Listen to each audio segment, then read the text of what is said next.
Hi everyone, welcome to Art Atrium. I'd like to begin by acknowledging the traditional owners of the land, the Grigo, Bichigo people, and pay respect to the elders, past, present, and emerging.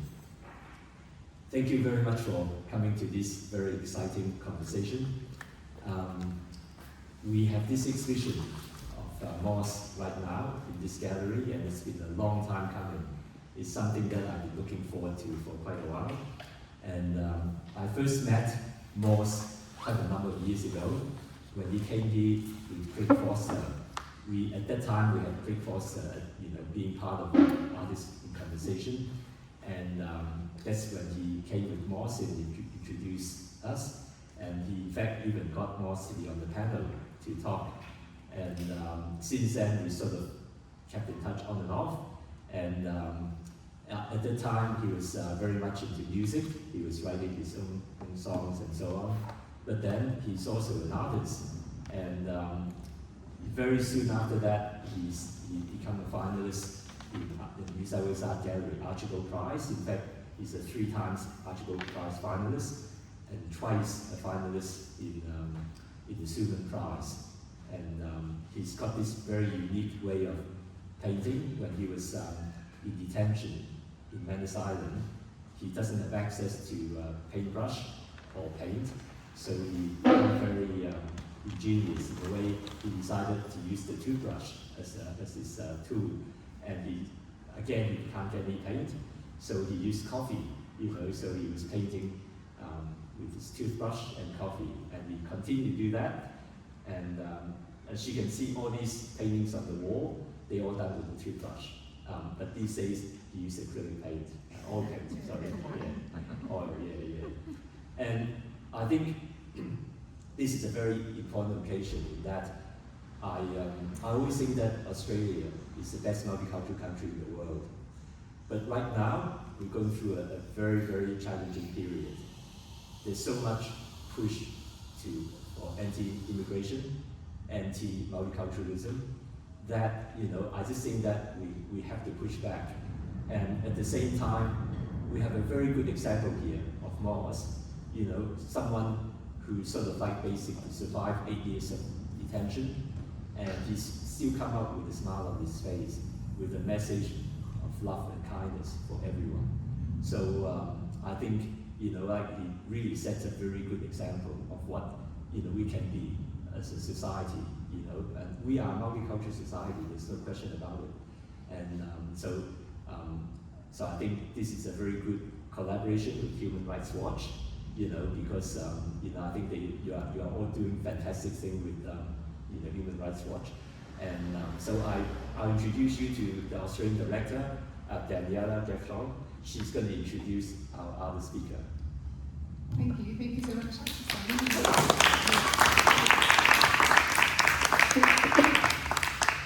Thank you all for coming out. It's so great to be here, and we really appreciate you hosting us in your gallery, Simon. You've heard about Moss. Carine, I'm sorry, I'm not going to give you as much of a detailed introduction, but it's not your art on the walls. But we will hear great things from you. So Carine is our Deputy Africa Director. She's with Human Rights Watch, and she covers East and West Africa. So the way Human Rights Watch is broken down is into themes or country and regional areas, and so Carine's portfolio is a regional portfolio. And she's out here doing a bunch of different events with us and advocacy that we'll be doing on various countries in her portfolio with the Australian government.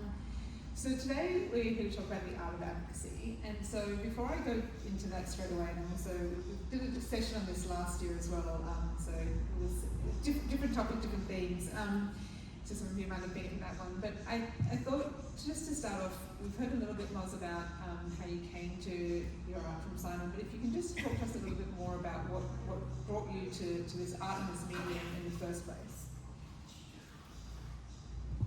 Thank you so much. Thanks everyone for coming to my solo.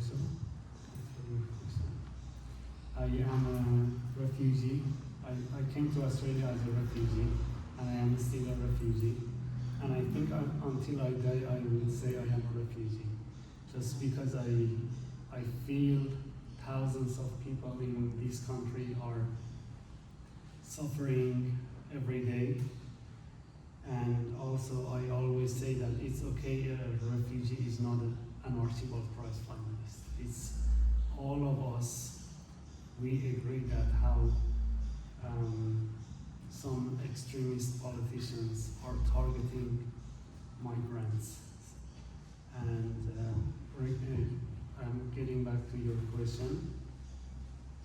I came to Australia as a refugee in 2013 by boat, and I was exiled to Papua New Guinea, and I was locked up in Manus Detention Center.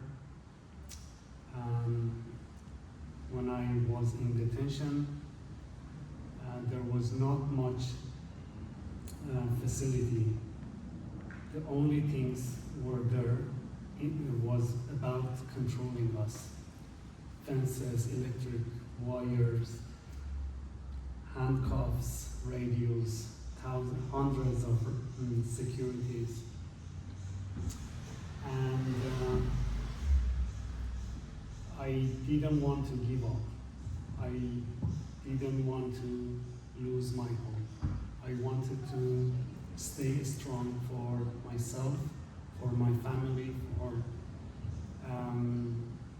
any friends or anyone who was caring about refugees. I wanted to the feedback of myself to be positive all the time. And I decided to be creative. I wanted to paint, but there was not much art supplies. I asked securities to provide paints for me. There were 10 tents in Oscar compound. Each tent was similar to this size, but this is fancy. This is a very nice place. 50 people will live together, and for years it was my life to hear all the securities and all the bullying towards refugees. I never ever remember to disrespect any one of those securities. There were actually a few people on the opening of this gallery. They came from Manus Island. I call them friends. They are my friends. And of course, it's unusual to when people look, how can you be friends with people? I feel I can be friends with anyone. I just need to share the actual story that comes from a survivor, the genuine story is coming through suffering. When I asked securities to provide paint for me, and they said, it's chemical, we cannot provide it for you. You might eat it and it kills you. I felt very disrespected. I felt why I have been treated like this. And there is a sense of peace in myself always from my childhood. I have found it that whenever there is hate or anger or aggression towards me, my reaction is unusual. I wouldn't react directly to the person or group or anyone. And I came back to the tent. There were with 50 people living there. There was a small table among us, and on the table there were some stuff from any refugee. There was a cup of coffee.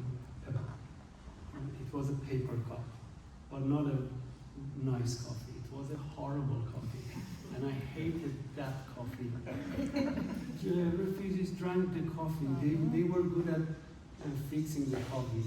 They poured the coffee 20 times, and they made it softer. I learned from them. And when I saw that there was a toothbrush beside the coffee, and suddenly the words of securities came to me that we cannot provide paint for you. And I put the toothbrush into the cup of coffee and I drag it on a piece of paper. As far as I remember, it was we got some papers like request form, complaint form. So the back of the complaint form was white. I think it was a complaint form.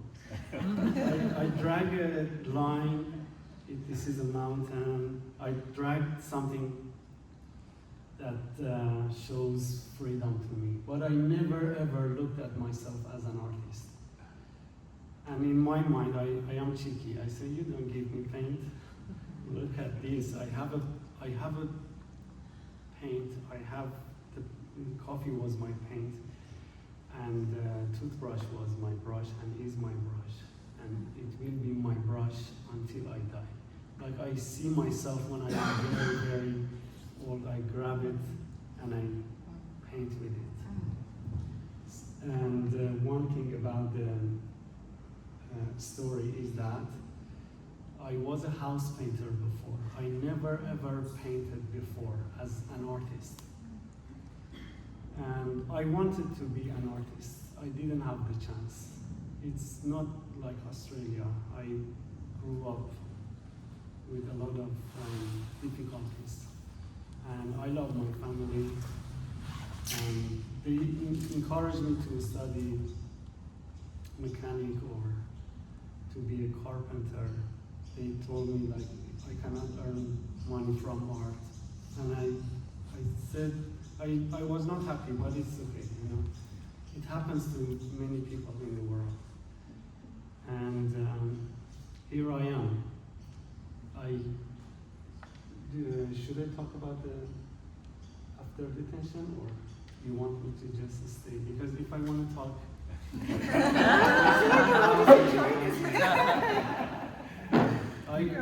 but I wanted to mention that my weapon is my toothbrush. It will never be anything else. Like when I am very sad, I grab a toothbrush. When I am happy, I paint. It's my best friend. Every time I have my best friend, and I have been collecting all the toothbrushes until now. I have 400 toothbrushes. It's so good. I will make it more.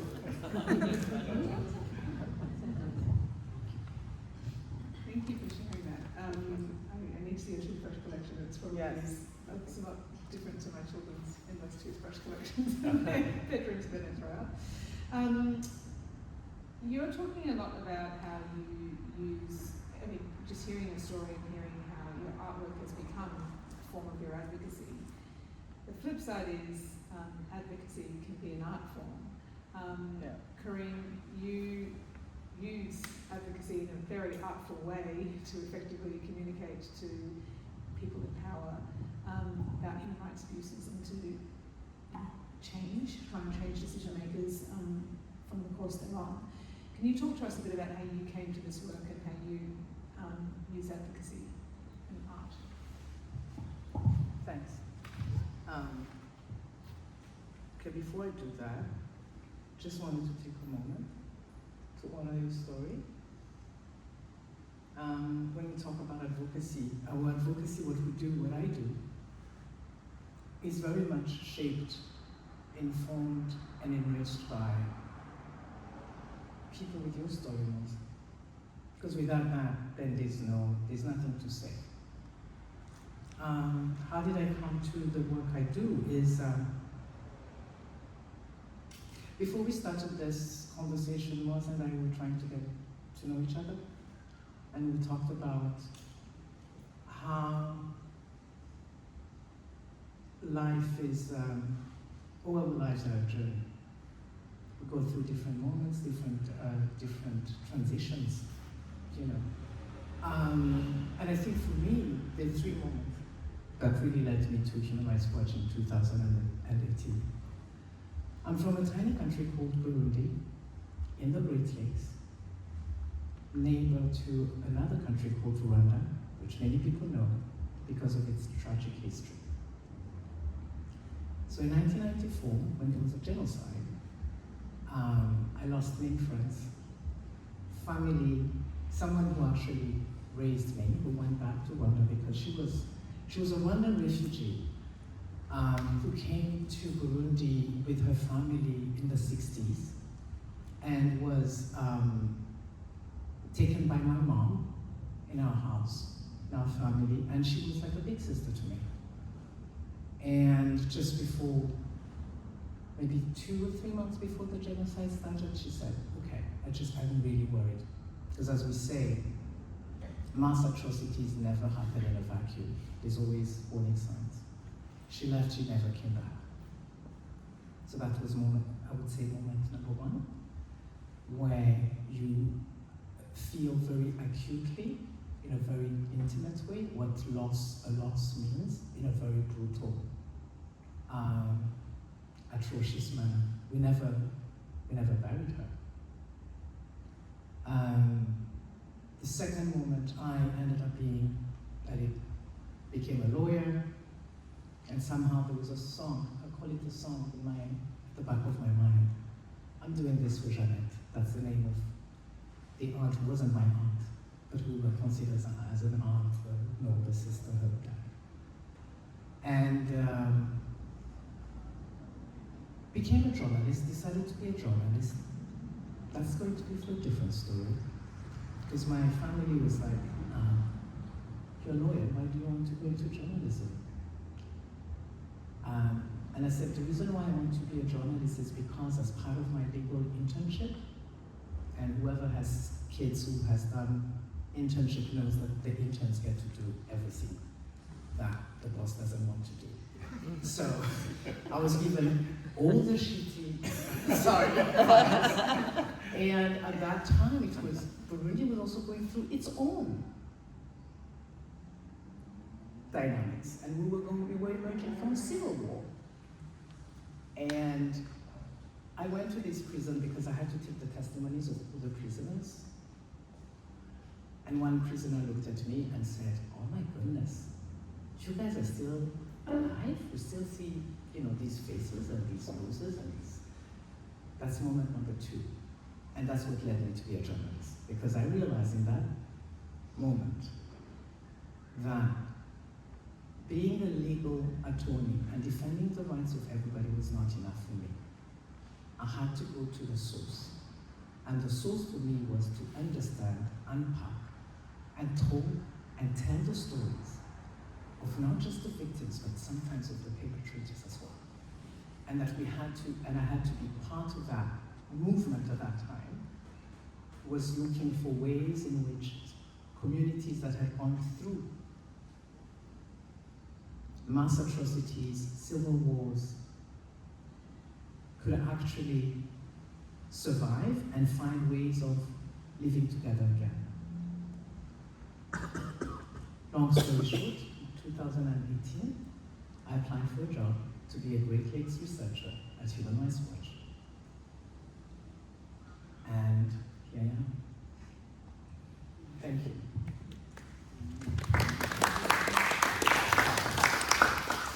Thank you.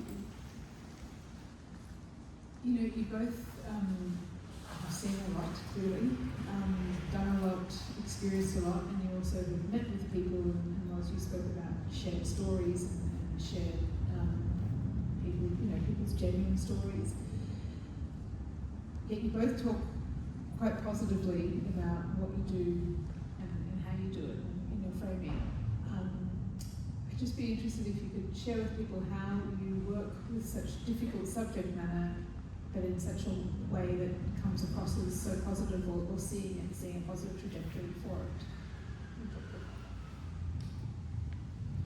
I think art has been a language.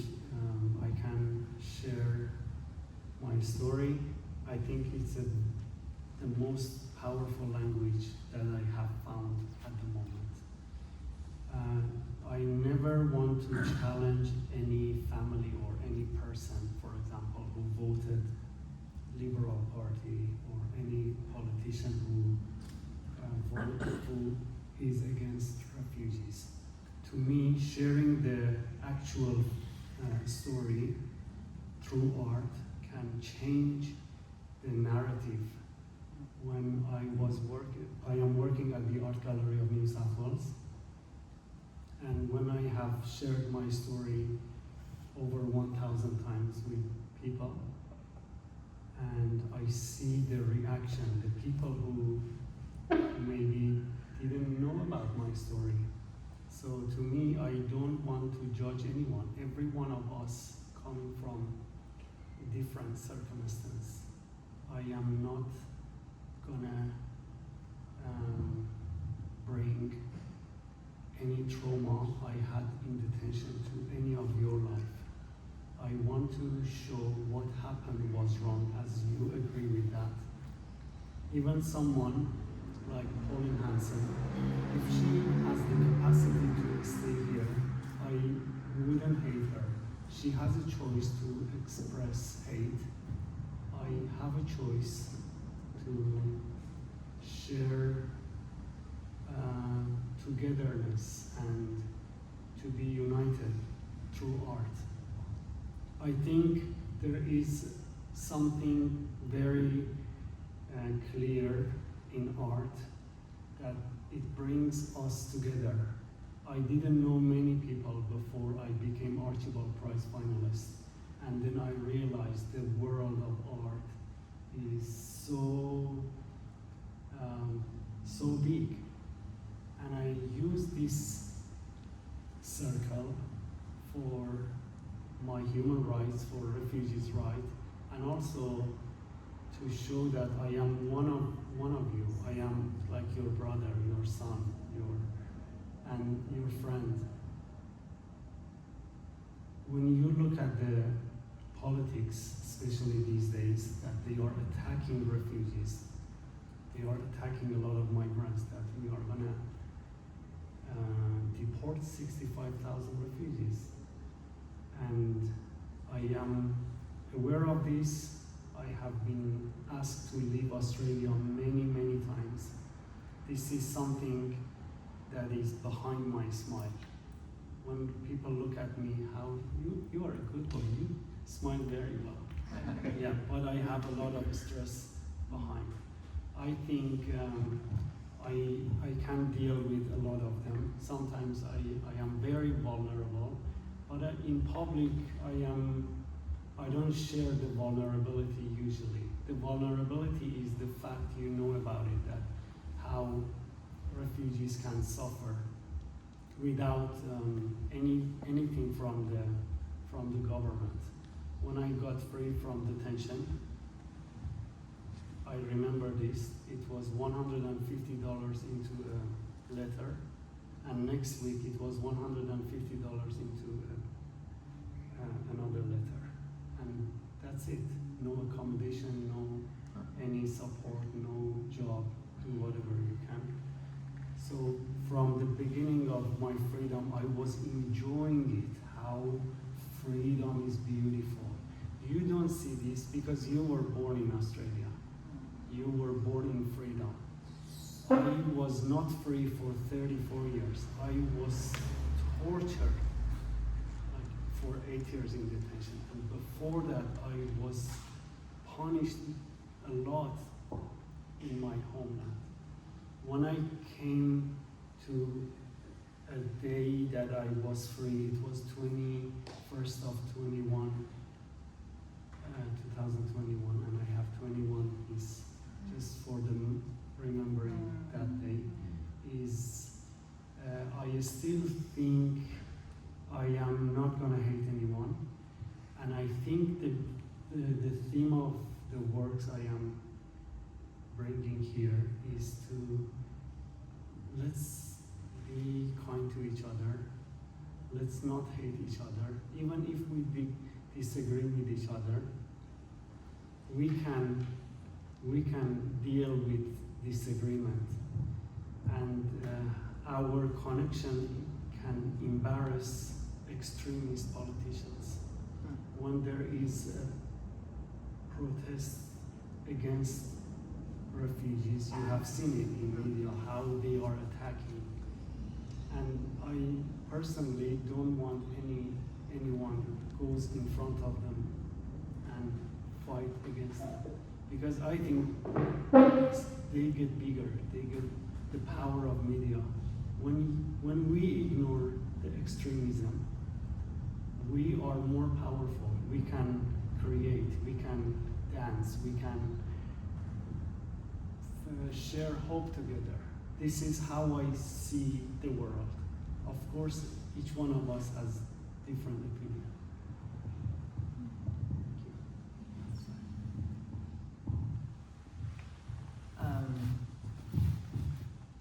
I'm just going to add to something you said, Mos, about the fear that autocrats and authoritarian governments have vis-à-vis the people because of the power that people hold through their writings, their songs, their poems, but also the work of organizations like Human Rights Watch, the documentation we do, how we expose wrongdoings, how we press for change. So Daniela, you were asking, is the question about how do I cope with the negativity, Yeah. Okay. There's so many things, but I think the one, yeah? Except that but it also seems to not just coping with it, because it seems to be actually a source of strength for Correct. both of you. So Yes, okay.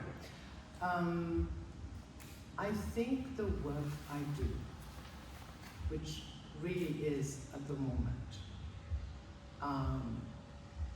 working with researchers, uncovering human rights violations, finding a way of exposing those violations, naming and shaming sometimes, not always, and pressing for change of the behavior, and ultimately seeking justice and accountability, and holding the perpetrators accountable. In doing so, what happens more often than not, but you see the thing is, the environment we now operate in is so saturated with the news, with the media, with things. Our attention span is so short that sometimes we miss those very clear moments. And that's what I've learned over the years. It's like you need to see that moment, you grab it, and you stay in silence, and you contemplate it. It's that moment where an activist, a human rights defender, someone somewhere is going to give me a call.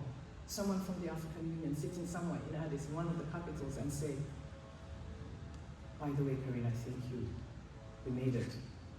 We're not going to oppose this resolution. We're voting yes. Or this activist that's going to call and say, remember how you talked to the Minister of Justice and that clip that you sent? I don't know what happened, but my sister was released. And she's next to me. I'm giving her the phone. Do you mind talking to me? But she has to thank you and your team.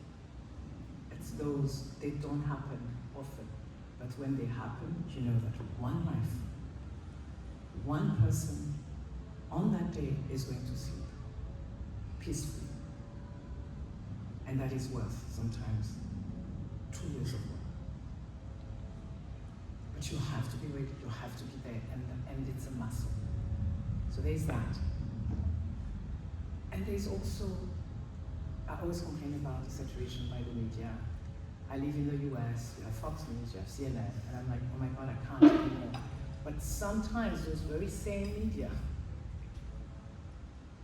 or Al Jazeera, will then show you that, hey, they make a protest against ICE in the US. My kids will come and say, by the way, we're working with our friends, and we're going to step out of school. These are US citizens. And we're just fighting for our children, our friends, who are refugees. We as parents in different cities in the US, step out of our comfort zone and be like, you are not, you the parent who is scared because you have no papers, you're not going to go take your kids to the bus stop, we will do that. So it's the solidarity, it's in the routine, in the small things that make you just say, you know what, it's worth it. And the last thing I would say is that I think it's an Indian saying, proverb, where in every land is the wolf, the good wolf and the bad wolf. They always fight. And we tend to look at the bad wolf. It's that good wolf that you have to keep within yourself, because we all have those sides, to keep the balance. And that's what I try to do.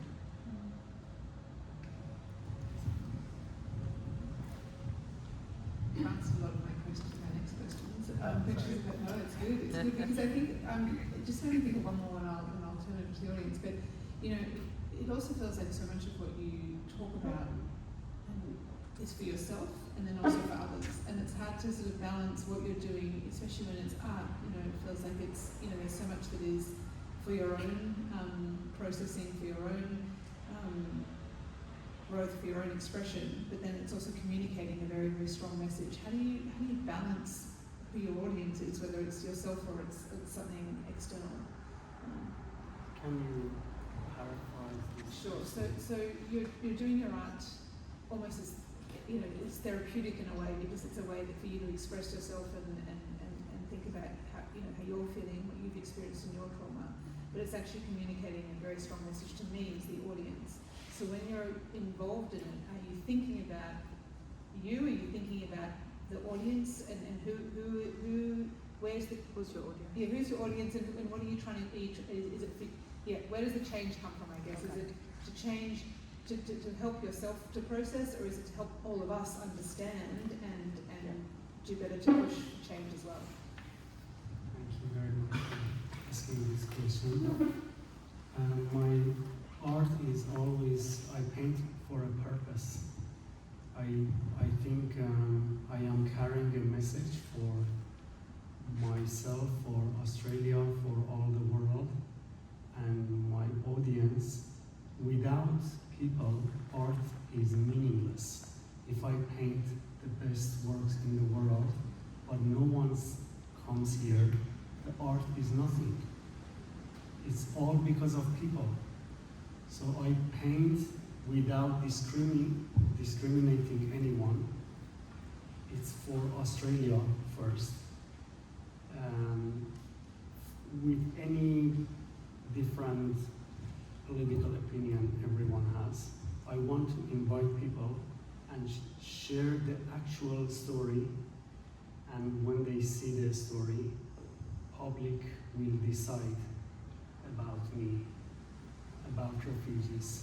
When I was in Manus Island, refugees like Perus, Buchani, like amazing refugees who advocate for the right of refugees. I feel that time the amount of racism was higher than now. This is my opinion. And now, maybe because Labour Party has the power, it doesn't show that much aggression towards refugees. But if it goes to liberal or one nation, then you will see a real face of racism, which is very dangerous. I have seen racism many times in Australia, and I think I cannot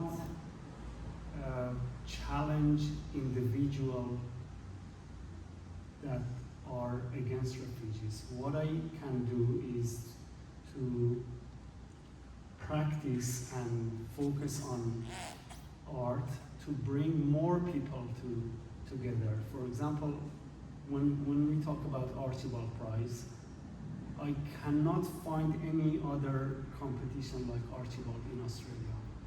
It's the best competition in Australia.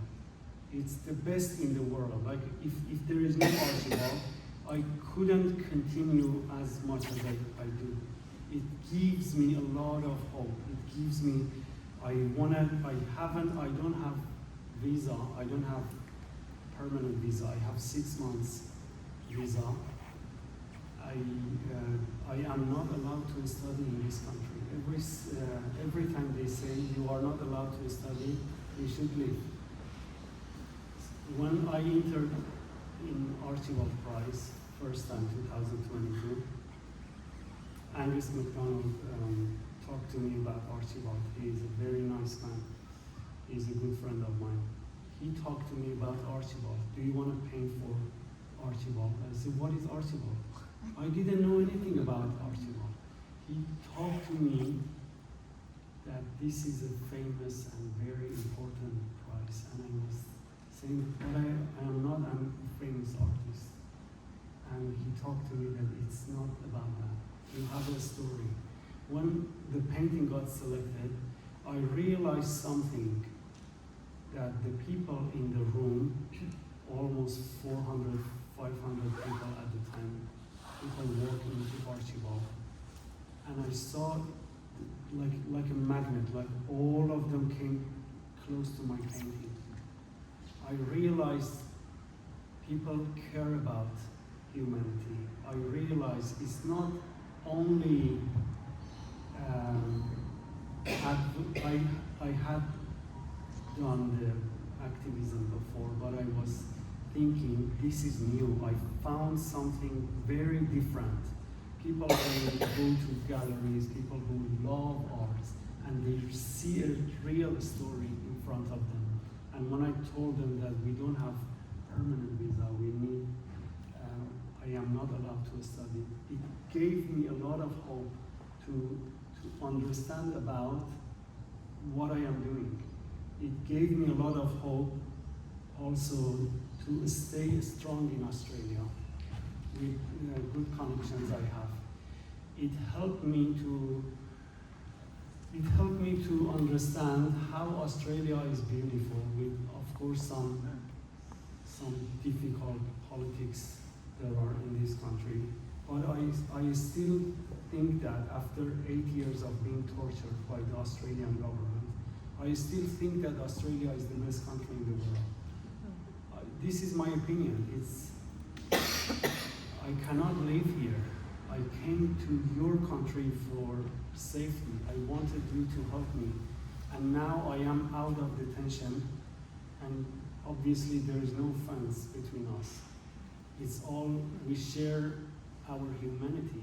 When I talk about refugees, it means thousands of, it's almost 10,000 refugees. We are waiting for permanent visas. And every day is a challenge for us. Every day I wake up, I say it will be okay. Like the time I was in detention, Scott Morrison came to detention. You didn't hear this story, that he pointed at us. He said, you will never come to Australia. So when I think about those days and I see myself here as an artist, as a person who shared my story widely in media, I think it happens through good people. It didn't happen accidentally. It happened through good connections and the right people who care about refugees. And through this connection, I want to keep going, because I cannot live in, I am like a broken glass. I see my story here. When I started painting these artworks and some other artworks, you will see, I have a solo show in Blue Mountain, and you will see the paintings. It was, the last time I talked with my parents was 2nd of January. I don't know how they are, my family, like I want to be in touch. When was the last time you talked with your family? Last night, yesterday? I haven't seen them for 13 years. And then when the disconnection happened, there is no internet. Every time my body is trembling. So when I am around people who listen to me, I feel very safe. this is something you probably haven't heard about it. That I need some support. I need families, friends to pay attention to this matter. Like our lives, refugees' life is on the edge of society. Anything can happen to us. As you know, politics can in one day go to extremists and they become brutal to refugees. And if I don't share this with you, then who can I share this with? You are the people who can help us. And I'm just here to share my story through art. But also I know that some of you are following refugees' stories for many years.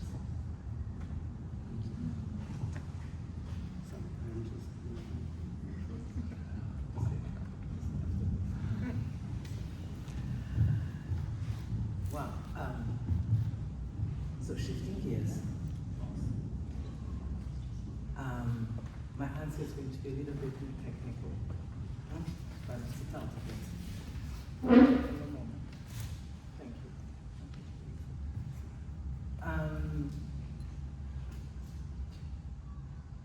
I see my work as having multiple audiences. But there's one that's the most important one, and that's the witnesses, the survivors, people we talk to put the human at the center of our research. And let me talk a little bit about the tools we use, because you have, what does our research look like? So you have research standards. The threshold of our evidence has to be strong enough to stand in a court of law. So the courts are actually, whether we acknowledge them or not, they are eventually, they are our targets. Our satellite imagery shows the extent of whatever devastation that has taken place in a war zone. These are visuals. And that's for the public. When we talk about entire villages raised in the Sahel, in Burkina Faso, Mali, Western Congo, Sudan. And we use satellite imagery. It provides a powerful visualization of what happened that makes it very difficult to dispute. Our testimonies, when we go and talk to people and collect stories as powerful as the one, for instance, Mose has. That's the human. And that's the most important part of the research. It's really those human experiences. And our legal standards, our legal reviews, it's a whole process, it's a whole pipeline, we hate it. But that really connects the human stories to the violation of international human rights and humanitarian law. Again, making it in such a way that governments, multilateral institutions are going to find it so difficult, quite even impossible, to deny what happened. In the course of doing that, you will find that someone like myself will have different audiences throughout the entire process. And if I am lucky, if my team is lucky, at the end of the day, we may have on the other side the decision makers. We'll have heads of states. We'll have the UN. We will have the International Criminal Court. And we've seen instances when that happened. So that's that. And the other thing I would like to end with Daniela is that there's nothing that we can do or can research that really trumps the human stories. Because that's what moves. Not just our advocacy targets, but us. That's what keeps us going. If we don't have that, if we don't have that connection, And what is it for? What is the work for?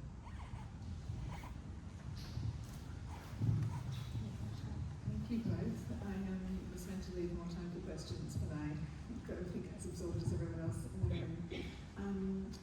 I want to thank you both for your generosity. Whilst I feel like the way you talk about Australia in such a generous way, after everything that our laws and policies and those enacting them have done to you is incredibly generous, and I, as an Australian, am very grateful that you are in our country and you are showing that generosity to us, and I can't do more than apologise for what our country has done to you. And Carine, thank you for sharing such personal details as well about what brought you to the work, using that to energise you to do everything you do. Thank you most for that, because I usually don't. Well, thank you, Rose, for bringing that out as well. Right. We have time for one question.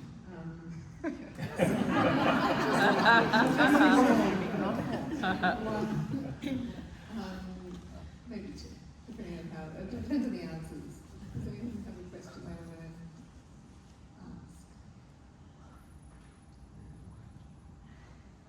ask? I can say something so that you can think about it. Maybe you can make a question. There'll be no time after that, so you get the final word. You get the final. Just imagine to be locked up in detention for 8 years.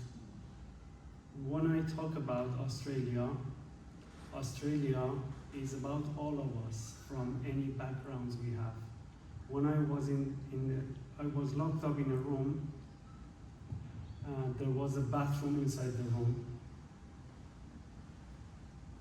It was not a big room. 10 times a day, securities would come into the room. I tell you the truth, what happened.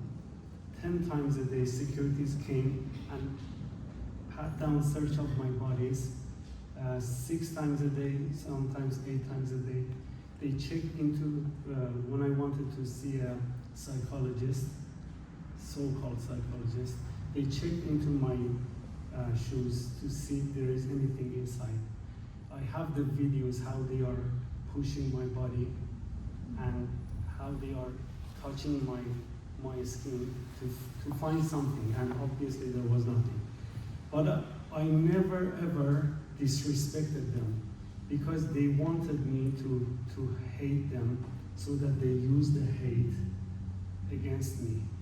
Instead of that, I realized there is something powerful in love and kindness, and I think through our kindness we are here.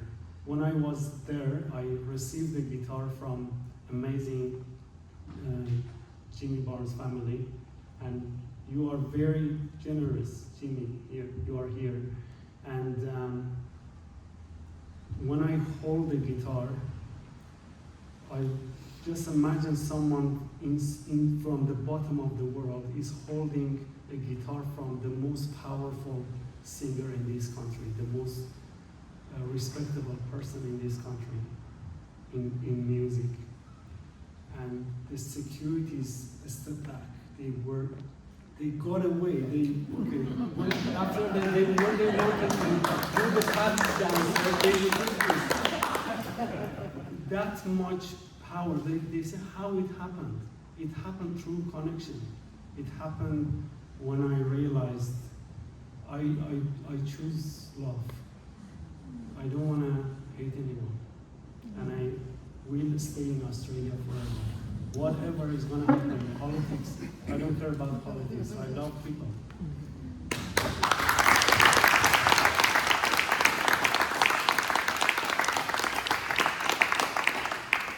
Thank you, Moz. I might wrap it up there, and people can ask questions directly or not, but whatever you're both comfortable with. But thank you, Simon, so much for hosting us today. Lisa for arranging it as well. We're so grateful to have this space to be able to hear more from Moz, and it just feels very, very lucky to be in everyone's orbit. So thank you.